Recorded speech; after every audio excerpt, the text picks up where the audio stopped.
goblins and ghouls. Happy Halloween to you. I am actually really sad that the spooky season is now coming to a close, but thankfully I do have another interview for you today. I am interviewing Alex and his husband Doug in Cleveland, Georgia, and they talk about how they were raised in North Georgia, what it was like coming out, and how they've been together for over 15 years now. And the evolution, of course, of their relationship and their sex lives, and how they're exploring other people right now, but as a couple together. And it's a pretty good conversation. So I hope you stick around and listen in as I discuss sex with Alex and Doug.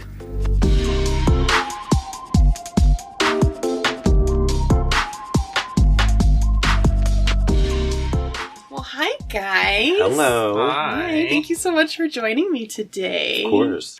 So I have never interviewed a couple before, but I'm really excited to see how this goes. Oh, fun. I didn't know that. Yeah. So I guess maybe just tell me a little bit about y'all's story. Well, we've been together for, 15 years now? I think it's going on 16, yeah. July 4th will be 16. Yeah.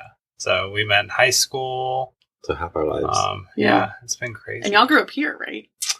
Yeah, I grew up in Cleveland. He grew up right south of here in okay. Gainesville. Yeah, Okay. So right around the corner. Yeah. I actually met some of his friends before I ever met him. Mm-hmm. And it was back in the day when we had MySpace. And you remember that? MySpace. Yeah. Yeah. And I was friends with some of his friends, and I was hanging out at Starbucks in Gainesville. in Gainesville. And I was like, hey, I think we're friends on MySpace. And so we started hanging out.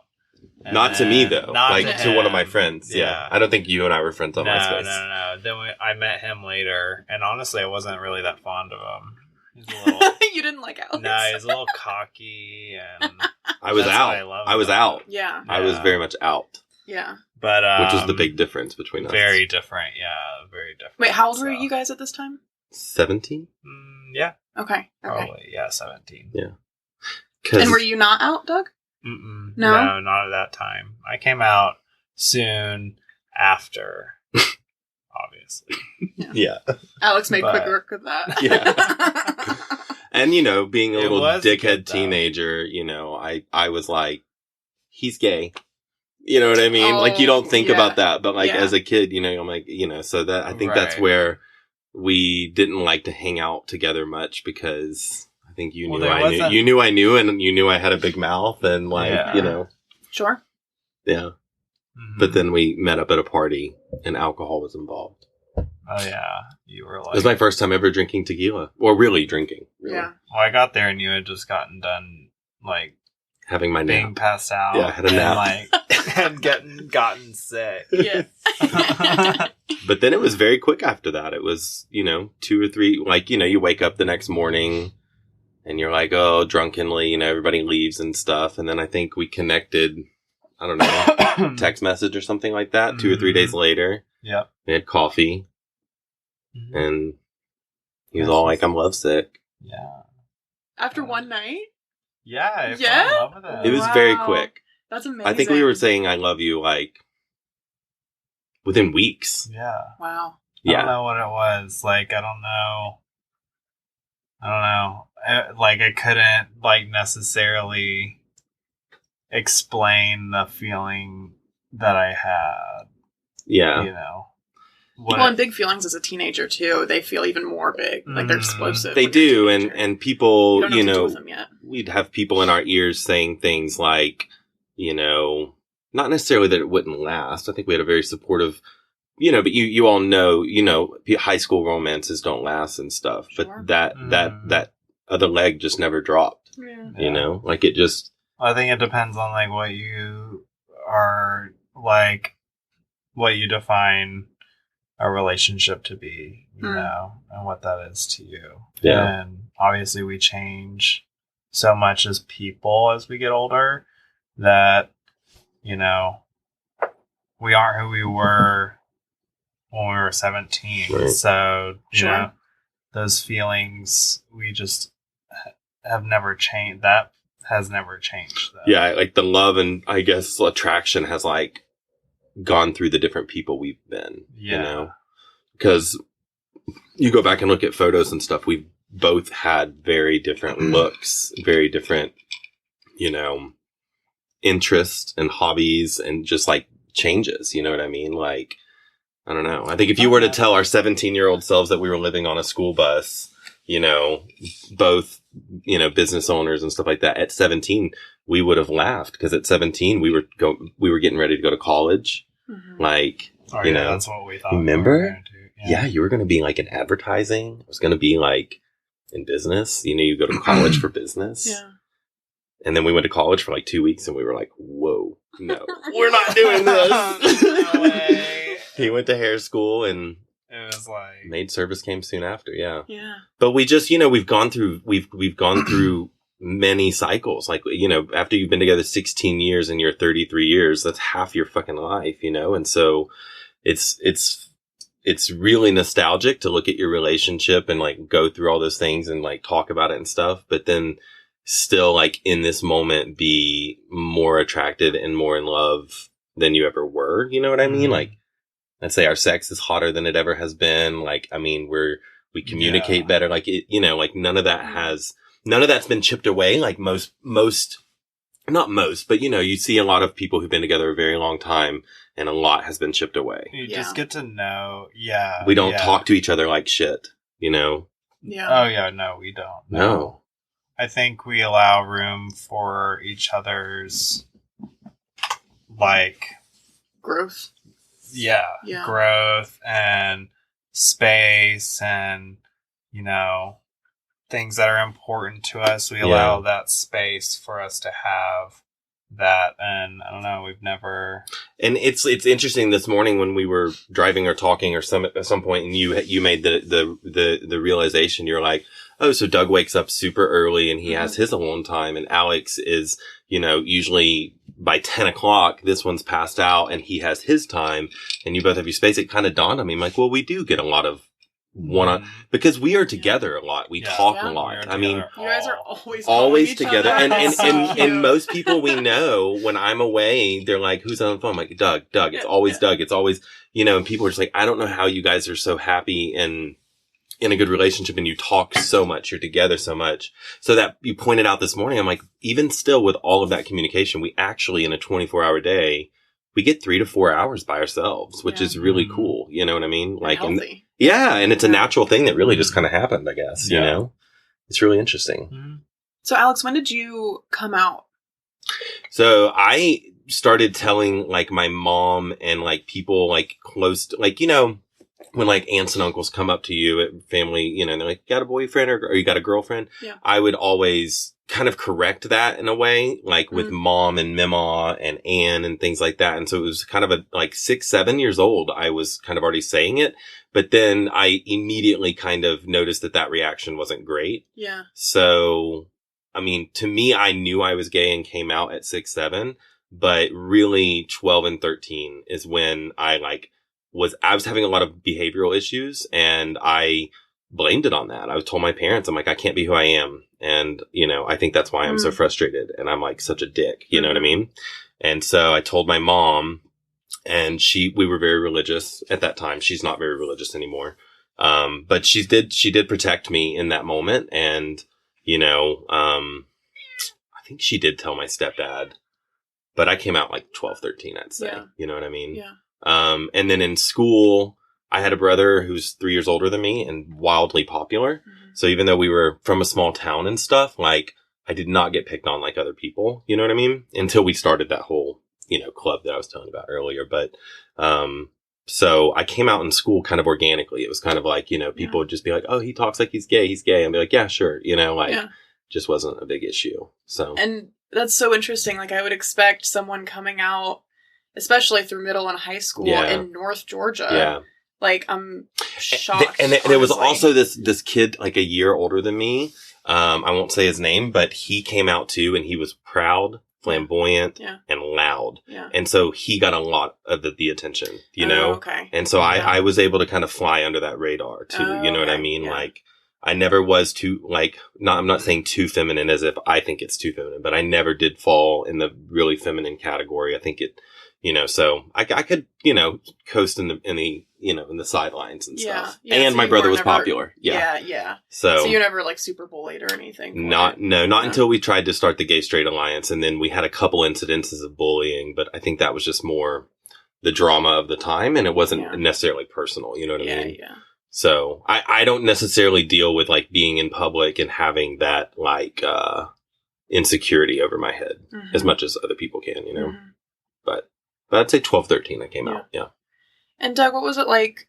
I mean, did you always know that you were gay? And was it a conscious decision to kind of hide that if you came out so much later? Yeah, definitely. And I had, family that wasn't, my family situation was a lot different. And I was more afraid of what repercussions of me coming out would have had than to do that. So it was better off to hide it. And I was also bullied a ton in school. Really ever since kindergarten to when I came out, oddly enough. Yeah, it's like when you come out, it stops. Yeah, I think it was just kind of owning up to it. And I didn't have anything to like fight back from or about, being called a faggot. It was like, yeah, like you were saying, like, so kind of took their power away. But yeah, so it was, but then once I finally did come out, it was really nice. But, my family dynamics changed. I moved out of my dad's house. I was living with way more accepting people at that time. And more of a chosen family. Yeah. So yeah, it was just. And what was your like dating life like? Did you date guys or did you date girls? I dated girls. Yeah. I didn't date guys. I've had like some sexual encounters with guys, obviously growing up throughout my adolescence, but never any actual relationships. Yeah. Even like secret or anything. Yeah. No. No. What was it like dating girls? Like, were you trying to like appease the masses or were you trying to like convince yourself or anything like that? I think both, maybe. Like, yeah, probably. What was that like? I don't know. I don't know really how to answer that question. It was more like, I guess, I don't know. It was so long ago. Yeah. That was literally like, what, 20 years ago? Sure. Yeah.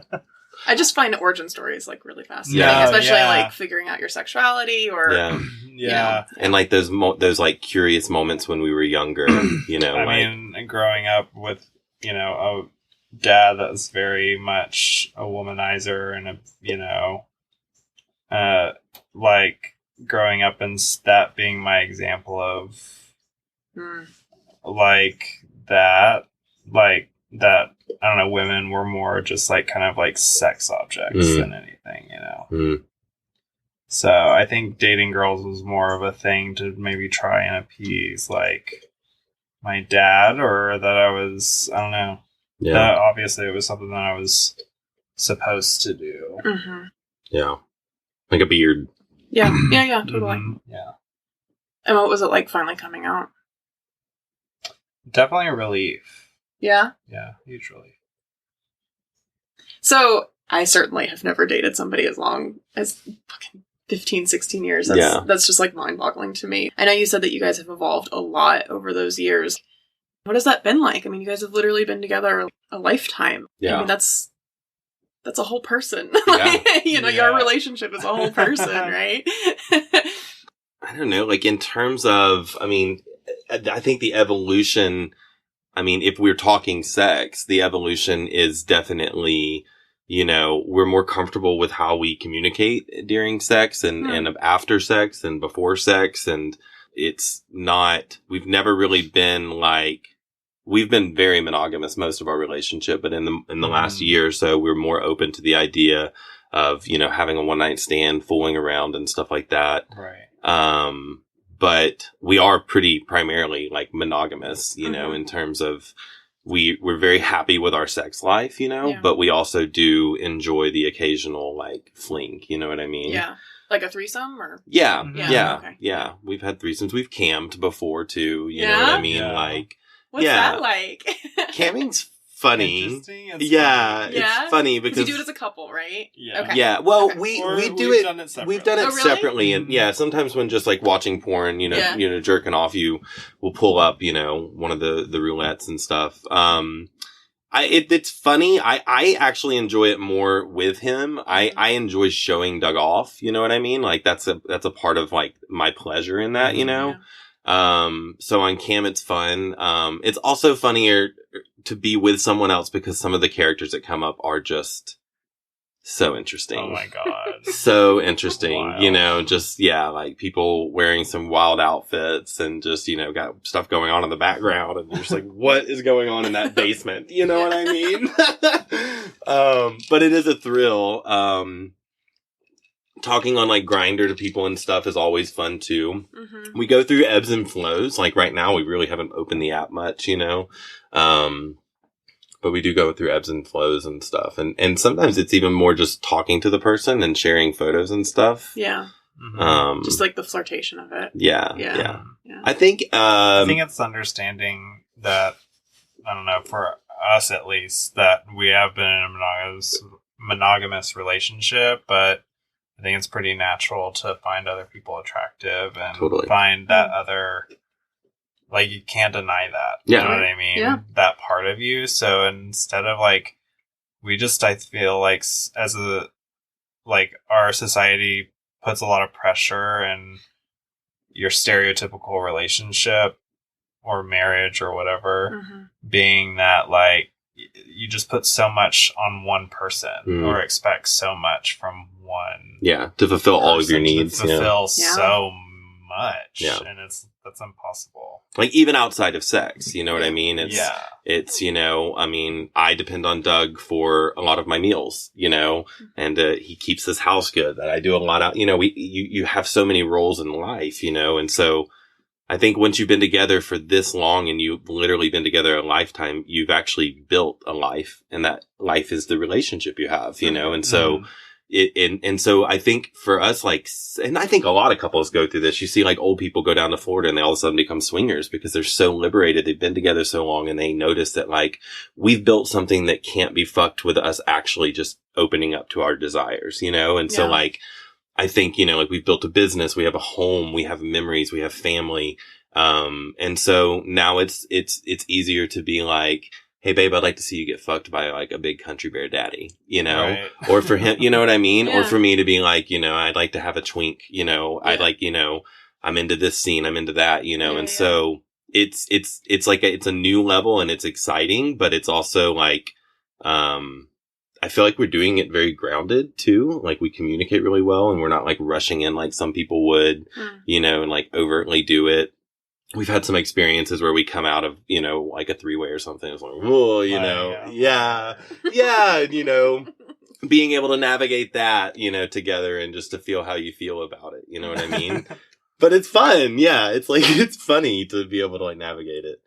I think STIs are something that really are something that make us a little nervous. Really freak me out. Yeah. Of course. Yeah. Totally. Absolutely. Do y'all get tested regularly? Well, we haven't. This literally was just something that. This has come up in the last like 12 months. Yeah. You know what I mean? And we were protected during all of that. Sure. But no, we haven't because we've been monogamous this whole time. You know what I mean? So it's really nice for you to mention that company. Oh, Everly Well. Yeah. So we could go after something like that and do it. Because we're not like doctor people, like we don't go to the doctor regularly or anything like that. Mm-hmm. But we would be getting tested regularly for sure. Mm-hmm. Like if we were to open up more with people, Yeah. Just so that way if like a condom breaks or something like that, we don't freak out and get, because you get in your head about things like that, you know what I mean? And the only thing that'll fix it is the test, you know? And it's just good to be aware of your status, for yourselves, but also for your potential partners and everything. Yeah. Is that a conversation that comes up when you're like on the prowl with or like other talking people? to new people? Yeah, like do you talk about like STI testing with them? Yeah, a lot of people do say like when they're tested, even on Grindr, it'll show on their profile. Oh, really? They just put it up on the profile. It'll say like when they're last tested. That's very cool. Lots of people in the community love bareback, and a lot of them do bareback because they're on PrEP. Mm-hmm. Yeah. But my feelings of PrEP are very different than most. So I just think people get on PrEP and it obviously protects you from AIDS, which is awesome. Right. But it doesn't protect you from everything. And it's so, rates of other things go up high in those communities because to me, when I encounter somebody on the prowl and they're like, I'm on PrEP, bareback all the way, bareback's the only way. I'm like, it just kind of sets something in my mind that, there's just other things and then I get in my head about it, I guess. So, yeah. Yeah. But I don't deny the effects of it, protecting people from HIV because it absolutely does that. Of course. You know what I mean? Yeah. You just still want to use condoms. Yeah. And I mean, we naturally, admittedly, we have not had sex with a lot of people, I guess we're lucky. We have really good sex that satisfies us. Mm-hmm. You know what I mean? But by not having like a lot of different partners and stuff, and having it drilled into your head constantly about, STIs, it's just something that like, I don't know, it is always on our mind, in a way that sometimes ruins it, like doesn't make you want to go after it that much or something, Yeah. But I know you think about this, think about them. You're the more of a bottom in this too. Yeah. So, yeah. Yeah, I don't fuck with that shit. Yeah. So are you always the bottom? Generally, yeah. Yeah? Mm-hmm. Yeah. I've only bottomed a couple times. Yeah? Yeah. I don't really enjoy bottoming that much. Why is that? I don't know. I can be like, what dominant, do you get? Yeah, what do you I'm get? I'm definitely bottom. Like, if we're having, like anal, I'm bottom for sure. Yeah. But you can get aggressive and dominant. Be, versus a dominant situation. Mm-hmm. Yeah. And I think if we ever found somebody who was like versatile or something like that in a three-way situation, like it totally is like a kink. You bottom before. Oh yeah. I have bottom before. Yeah. The first guy I ever. Usually and even with me, but generally we've been like really like fucked up. Like really drunk and stuff. Yeah. That's whenever my like really submissive side comes out. If I'm really drunk, I'll get submissive. Yeah. My first bottoming experience was with a guy who was huge and uncut and he had a really nice dick and everything, but it was like not a good experience. You know what I mean? Like it was like in high school, like very fast, very very rough, very forceful. And it just has never felt, like I don't know, it's never felt good to me, like, and even like when watching porn and like thinking about like sex and stuff, like the dominant role has always been like, I like seeing someone take it. I like seeing, you know what I mean? I like giving it to somebody. I like watching, I love a bottom's pleasure. Like I like watching somebody be pleasured by me or by whatever I'm doing to them or whatever, you know what I mean? Yeah. So it's kind of it's both the sensation, but also like the dominant, like the headspace you that makes you generally the top. Yeah. Like I wouldn't want to be like if I ever like in a gangbang scenario where like, the guy is getting all the attention and everything like that, I wouldn't want to be. I would want to be the guy who's like, with everybody doing it. And I think if the roles were reversed, you'd probably want to be, who would you want to be in that situation? Probably the bottom. Yeah, of course. Yeah. So you do prefer being the bottom as well? Oh, totally. That's awesome. Yeah. Definitely. Do you ever miss like being more of a top or on occasion or anything? Not really. Yeah, okay. No. On occasion. Yeah. I would do it on occasion. Yeah. But honestly, I like to be submissive. Yeah. I like a bigger guy. I like, Yeah. Do y'all use toys? Sometimes. Well, you talk about it. You're at the bottom. What do you not like about them? I don't like how cold they are. Like how I don't know, like it doesn't feel the same as like a real dick does. Like filled with like you blood. can feel a huge difference like whenever you have like a dildo that's just made of rubber inside of you and then and then a dick and then it's like whoa, like that feels way better. It's so much warmer and like I mean you could put it in like a warm water or whatever, right? Like warm it up first. So I've seen videos where they pull them out of with, water. Temperature and stuff, Yeah, I've seen things where they pull them out of water, and I've thought, are they warming them? Yeah. And the feeling, the So you're saying you don't? I'm not really into like toys Okay. much. Yeah. I like some toys, like the glass anal plugs. I like that. Yeah. Butt plugs. Yeah. Yeah. But like, I'm not into like the rubber dildos. We have a big one. Yeah. We try it every now and then. But I don't like that material. You don't like it. Yeah, it's the material. I think, you know. Well, I mean, if you like glass, they make and plenty I have of a glass hairy dildos. ass, and that kind of rubbery. It pulls on can pull on your hair. Yeah. Yeah. He does have a hairy butt. Yeah. I think also it's like we're into. We have never done it. Can I talk about it? What? No, yeah. Okay. Oh, yeah. We've never done it, but we're totally Wait, what are you talking fisting. About? Okay. Fisting, yeah. I know. I wanted to do the hand motion just to make sure we were cool to go into it. But fisting is something that totally turns us on. Like, we've watched tons of videos on it and stuff. And it's something that we will probably end up doing one day. But it's one of those things you have to, there's actually a podcast, about fisting that I've started listening to and stuff like that. Because I think it's the idea of toys, the ideas of bigger and going longer and going farther in and stuff is something we're into, but he just does not like the toys. You know what I mean? So I'm just going to have to buckle down and do it myself, I guess. You do not have small hands. I know. No. Yeah. But I mean, and that would be some kind of play that would be fun to also do with other people that are into it. Yeah. We've only ever talked to one guy on Grindr down in Midtown, and he was really into it. Yes. He was a bottom, piss fig or fist pig. Fist pig. Fist pig. Is yeah. that a term? Oh I've yes. never heard that. Oh yeah. And he even said, we had chatted with him. This was a couple of months ago, but we had chatted with him, and he was all y'all come over, I'll show you how and stuff. But we just never did. Yeah. But that's definitely a kink that we would probably explore. Yeah. But it takes a minute to get into. Yes. You know what I mean? It does. It does. Yeah. But I've seen it a few times, and it just looks miraculous. Yeah. I mean, the bottom is just, the wildest orgasms I've ever seen. Yeah. And even chicks, I mean, that's the context I'm familiar but with. well, and I've stumbled across videos of women getting fisted anally too. And, and I've always kind of gone with the notion of, women don't have a prostate. So I didn't think they really enjoyed anal as much, but I've seen, them really, really enjoy it. Yeah.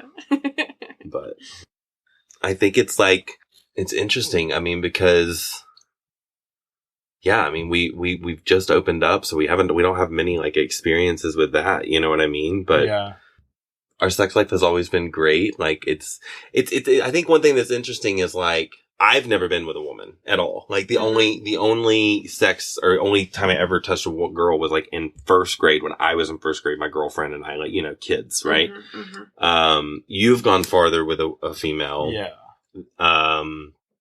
We both had our playing around with some guys, you know what I mean? But ultimately, it's almost like we had to discover what gay sex was together. Yeah.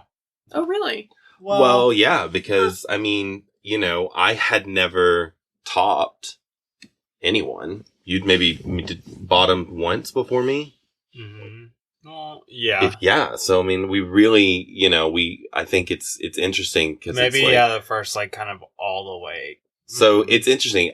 Everything's kind of a first for us. Our first three-way with someone else, going through that nervousness before they arrive, and then you know what I mean. We've gone through a lot of that. So sweet. The first time we ever got on Grindr was up in the mountains. Yeah, remember there was somebody we were gonna meet up at a park with, and we even drove by them, and we stood them up. So we've had a lot of those experiences together, which is so interesting. Yeah, that was funny, right? We're so nervous. Yeah, so I think what's kind of unique is a lot of people have those experiences themselves by themselves. Right. Mm-hmm. Right? Mm-hmm. And we got to have those together and continue to, I guess, obviously. Yeah, you're always doing it as a unit. Yeah. Exactly. Yeah. Which is very unique. And I feel like we navigate it in a very healthy way. And, Do you like that? Or do you wish sometimes that you could do it on a more individual level play separately? Anything? Yeah. Not really. Yeah. We've talked about it, and I think we've you know, and if I'm speaking out of turn, you know, let me know. But I feel like we've given each other enough space to allow that if it were to happen. Yeah. Because there's been plenty of instances where, like, you know, we'll be looking at our chats on Grindr or something like that, you know, and the conversation will come up and be like, if you really want to go do that on your own, you can. And it'll be like, oh, no, it's just chatting and talking. Ultimately, when it boils down to it. Like, I love sex, but I don't need to, like, have sex with a bunch of different people. Yeah. You know what I mean? Like, I'm content having, like, one sexual partner and then having sex occasionally with someone else. Yeah. I feel like for me, and this is for me personally, and that's why I brought up what you define being a relationship is to you. For me, it's like, you know, if I were to want to start wanting something outside and privately, to me, that's like, it would just get, for me, it's just, would I just be wanting more and more and more of something, you know, like that, like with, and redirecting my focus on what I have or what you do have. Does that make sense? Am I making any sense? I get what you're saying. Yeah. So, yeah. I don't know, doing it separately has never been something that I've really... We've just always shared 100% of our life together, you know, and we've found a lot of happiness in that. And so, you know, it's just, I've never really had an actual desire to go and do something by myself. You know, it actually makes me, I would be immediately like looking for you. So it's not about y'all wanting to get necessarily new experiences for yourself. It's about having experiences to share together. Like it's a thing. It's just a fun new experience. Right. For a Tuesday and night. And some desires can just be fantasies. They don't have to be lived out. You know? Yeah, like I am super into like a non-scene. Do you know what that is?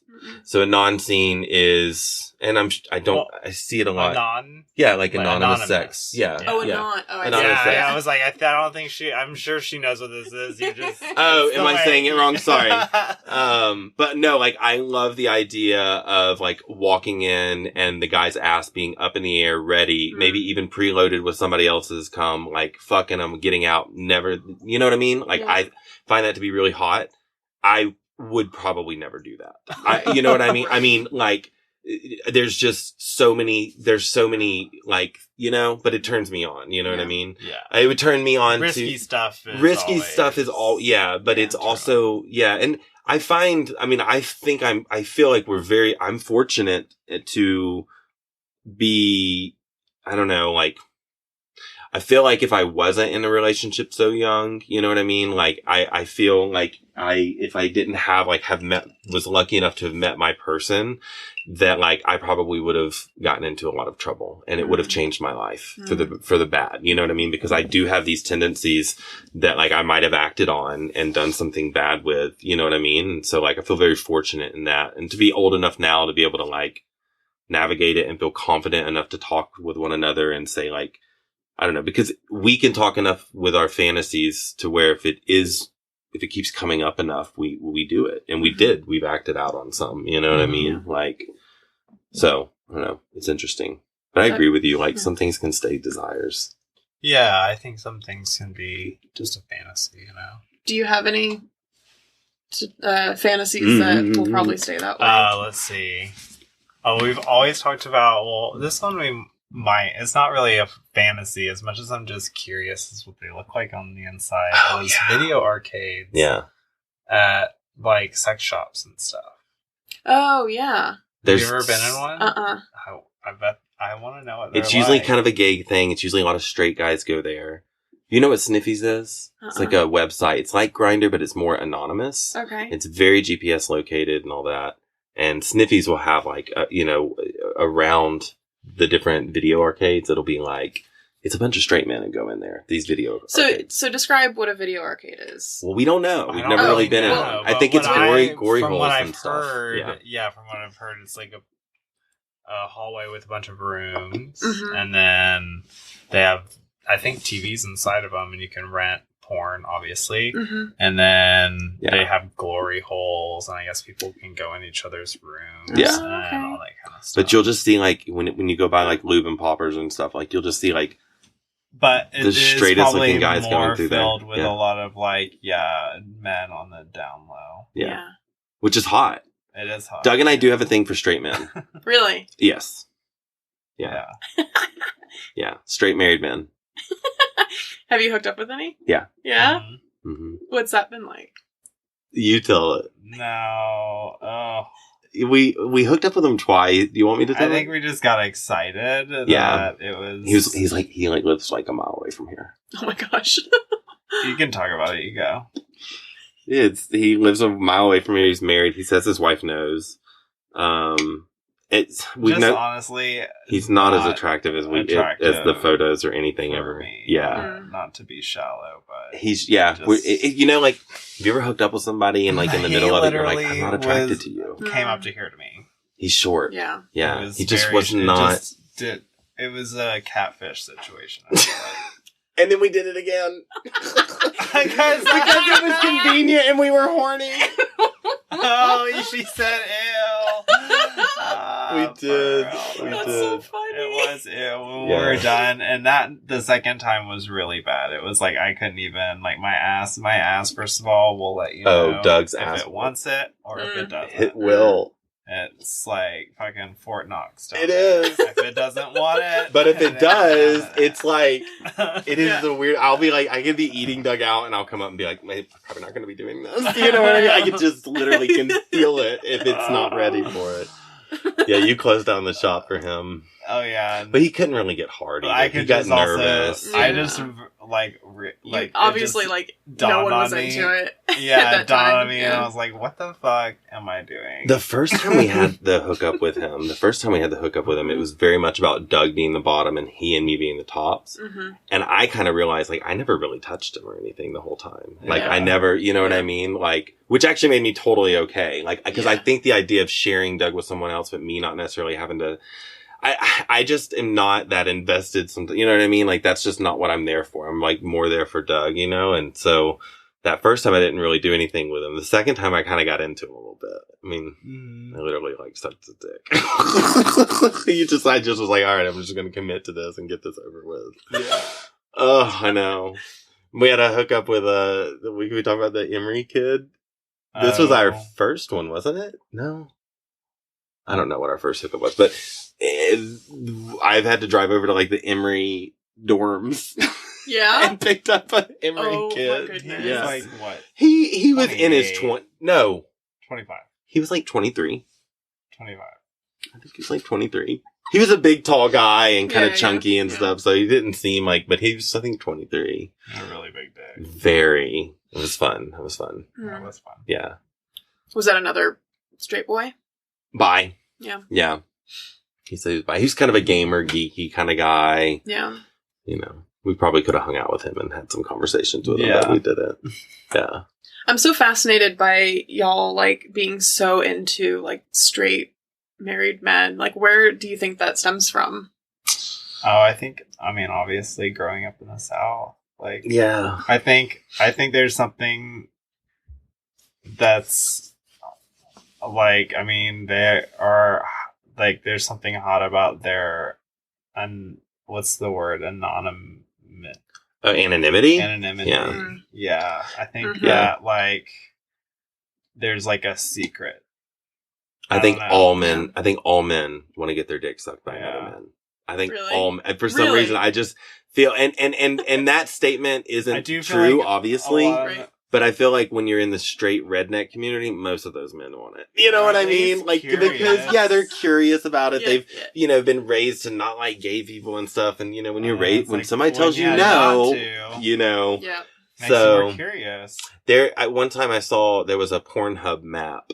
Pornhub had released a map of searches. Rural areas out in the country, the biggest gay searches there are. Wow. Yeah. Oh, yeah. Because it's all repressed. Yeah. Yeah. Well, and a lot of our fantasies, or at least some of my fantasies, I think, well, no, not necessarily repressed, but I guess things that from, like, daddy issues or whatever. you know? Yeah. Or like fraternity X or sketchy sex. Some of it's kind of bullying or hazy. Yes. And I think a lot of that comes from just how we grew and up. not really hanging out with those people, you know, not hanging out with the boys. So like the thought of going to like a frat party and getting like gangbanged by them is hot. Yeah.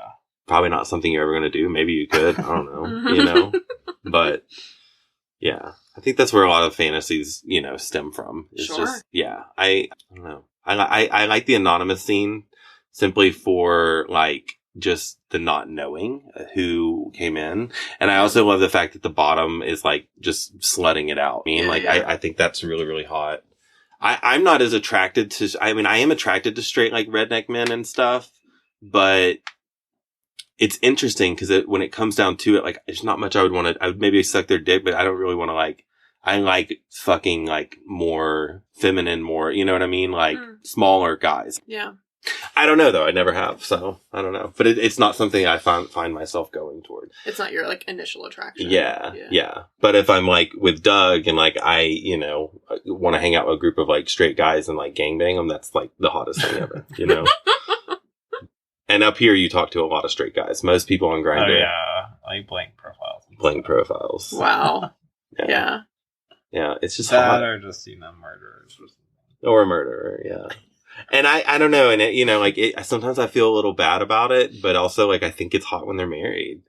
I think it's so hot when they're married. They got kids at home and stuff, and they're just getting out and, like, they're releasing their pent-up stress. You know what I mean? Like, I think that's really sexy. Sad. I don't want to be a part of it. Like, if I have to really think about it. But in the moment when you're horny and stuff, like... You get to be their dirty little secret. Yeah. That's exactly what it is. Yeah, just being, like, their dirty little secret. Yeah. Yeah. That, God, hopefully nobody ever finds out about. You know what I mean? Right. Yeah. Otherwise, you'll ruin their life. I know. Well, they ruin their life. They do, yeah. I had no part in it. Right. Well, what do you guys, like, envision for your future as far as, I mean, you obviously, you said in the last year, like, starting to branch out and, like, do, like, threesomes and stuff with random people. Like, do you think it'll, like, continue? Is that something that you want to expand on more? Or is it just kind of fun for now and you'll see what happens? And I think the latter, the more seeing what happens kind of thing. Because, like I said, but, like, I don't know.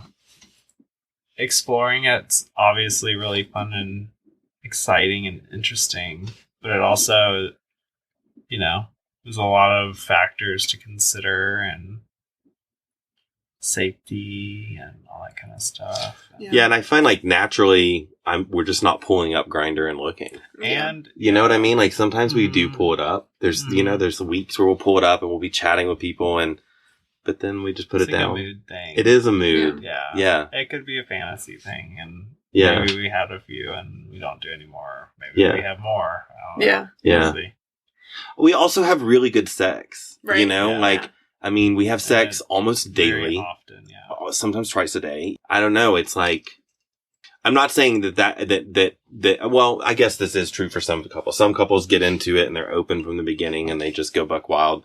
But some people, they wait until the romance dies down and then they go into it and do it. You know what I mean? And so, like, I just feel like because we have such good sex, we're not naturally drawn to it as much. We did open the door a little bit, had some fun. Sure. But then, you know, it just kind of, I don't know, we just, like, have pulled back on it, which is, to me, totally fine.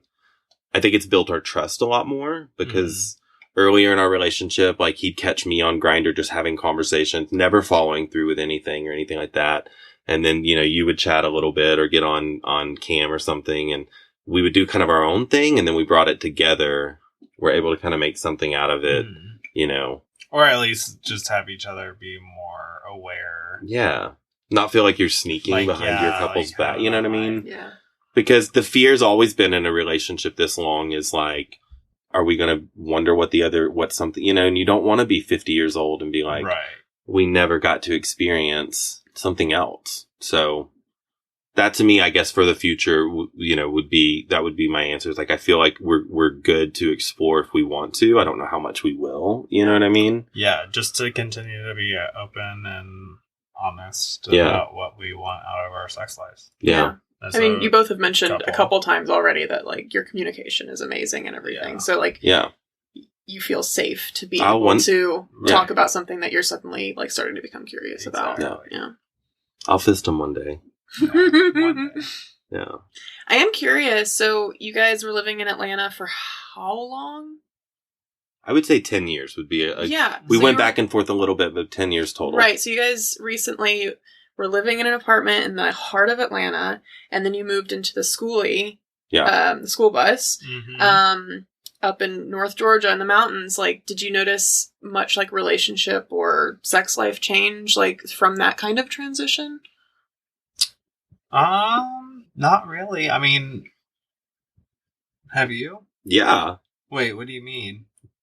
I feel like since we moved in the bus, we're way happier. I guess. That makes more sense. I'm sorry. Yeah. I guess when we like moved from the bus, I guess I'm thinking like I'm like I didn't move away from the city, but I guess like kind of because we still have our apartment down there, but being up here more and stuff, and that initial move of the whole process of minimizing our lives. Minimizing our lives is what's the big thing. Yeah, for sure.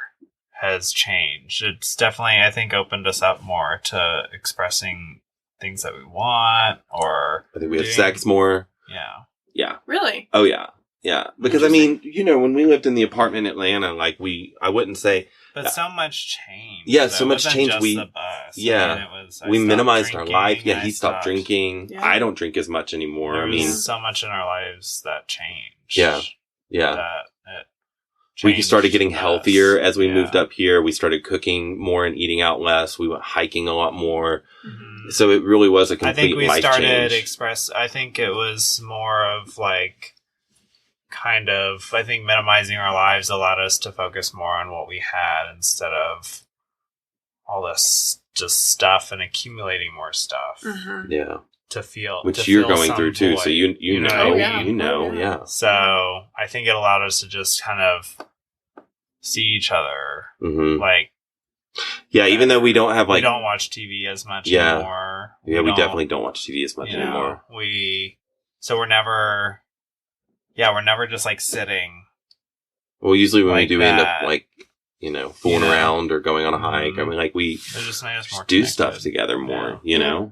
So. Yeah, I think it's just, it's made us focus on what's important, as corny as that sounds. And like, it's given us a lot more time with one another, So, yeah, I like it a lot. That's awesome. Yeah. Mm-hmm. Yeah. And because of that, like, cleansing out, like, and that reconnection, you've also, like, reconnected sexually. Yeah. And, yeah.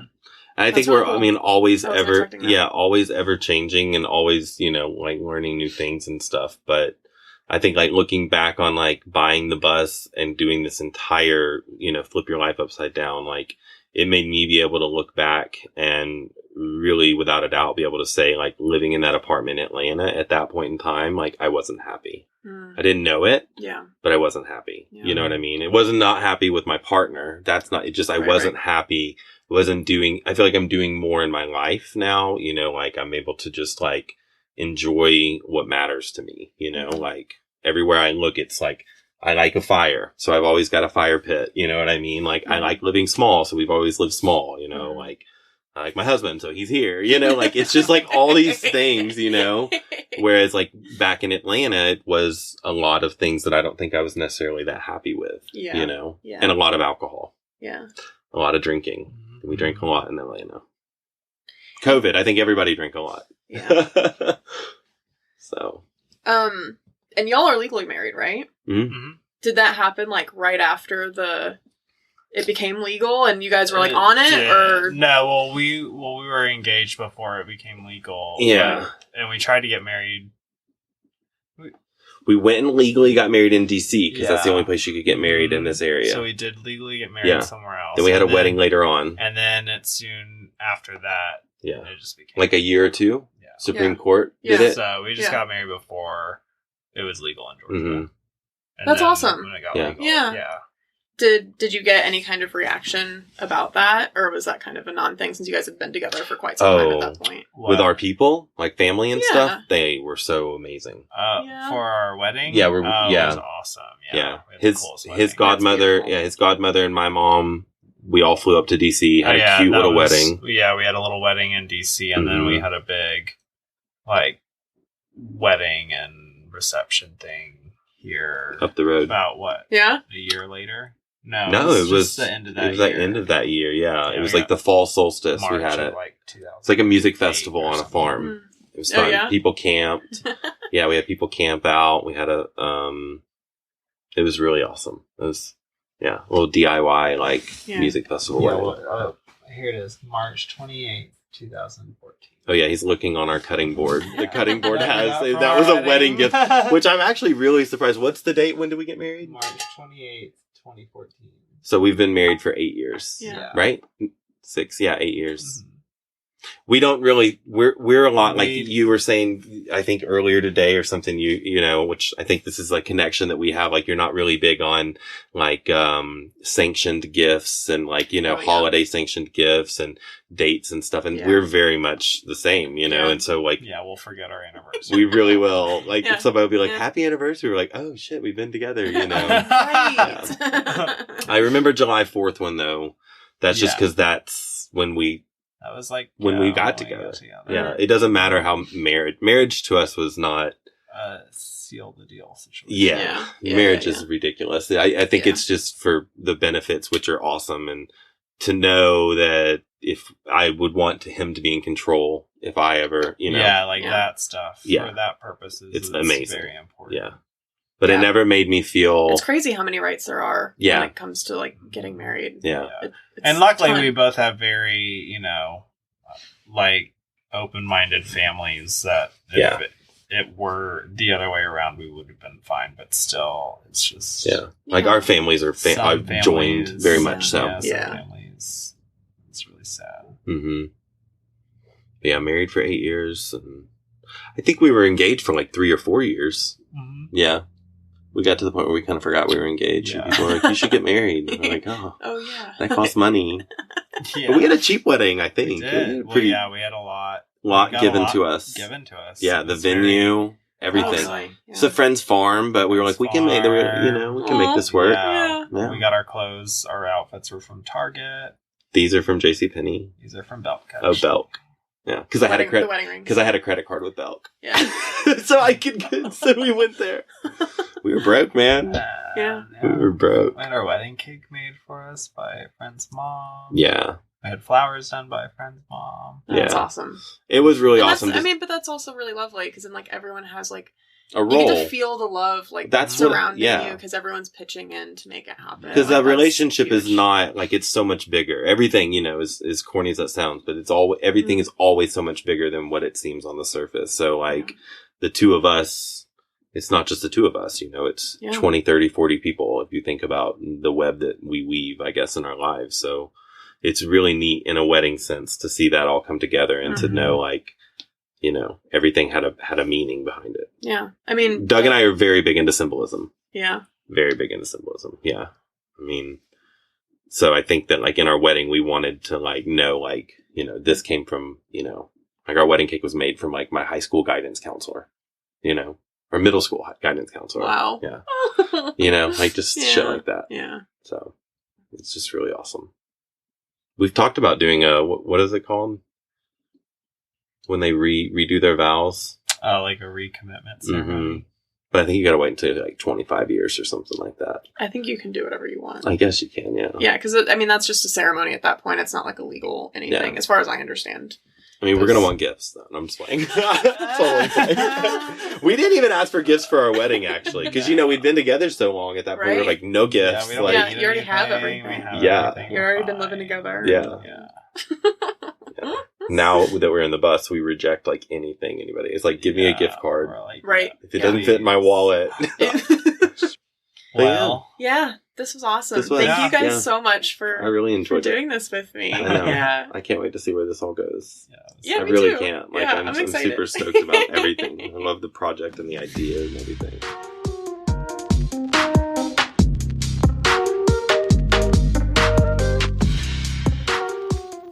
How adorable are they? I absolutely love them so much. I love them individually, of course, but I also love them as a couple. And they legit are always talking on the phone. It's really fucking cute. I was pleasantly surprised by their coming out stories, that they were not filled with tragedy, to be quite frank. Unfortunately, I do hear very sad coming out stories a lot of the time, so it was really a breath of fresh air to hear when they were coming out, they were surrounded with love and support, and especially in a small town in North Georgia, of all places. Like, that was truly surprising to me, and made me very, very happy. So that was awesome. I also really appreciated them discussing their fantasies, and also the nuance of, hey, it's okay if a fantasy goes unfulfilled. I think that is something that we do not discuss a lot. We often are very focused on fulfilling our fantasies, of course. And I appreciated that mature outlook and viewpoint on recognizing, like, yeah, this is something that I'm super into, and it's okay that it's never going to be fulfilled, because I also have all of these other feelings about that situation that I don't want. So I thought that was really rad.